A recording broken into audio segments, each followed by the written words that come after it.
अस्सलाम वालेकुम दोस्तों, आज मैं आपको बताने वाला हूँ एक ऐसी ऐप के बारे में जो लाखों लोगों को नौकरियां दिलाने में मदद कर रही है। जी हाँ, मैं बात कर रहा हूँ इंडीड जॉब सर्च ऐप की बारे में। अगर आप जॉब ढूंढ रहे हैं, चाहे आप पाकिस्तान में हो या दुनिया के किसी भी मुल्क में आपको जॉब नहीं मिल रही, तो ये ऐप आपके लिए एक ज़बरदस्त टूल साबित हो सकती है। दोस्तों, इंडीड ऐप पर आपको हर फील्ड की जॉब मिल जाती है, चाहे आप फ्रेश ग्रेजुएट हो या एक्सपर्ट प्रोफेशनल। बस सर्च बार में जॉब टाइटल, कंपनी या शहर का नाम लिखें और फौरन आपके सामने सैकड़ों जॉब्स आ जाएंगी। सबसे अच्छी बात यह है कि आप अपना सीवी या रिज्यूम अपलोड करके यहाँ पे डायरेक्ट अप्लाई भी कर सकते हैं, यानी आप लंबी फॉर्म फिलिंग की जरूरत भी नहीं रही। दोस्तों, इसके अलावा आप अपनी पसंदीदा जॉब सेव कर सकते हैं और नई जॉब आने पर नोटिफिकेशन भी हासिल कर सकते हैं।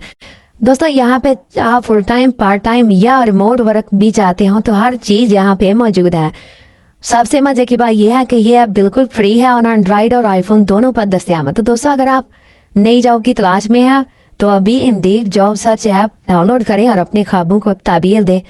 उम्मीद करता हूँ आपको वीडियो अच्छी लगी होगी। वीडियो अच्छी लगी तो मेरे चैनल को जरूर सब्सक्राइब करें। मिलते हैं नेक्स्ट वीडियो में, तब तक के लिए अल्लाह।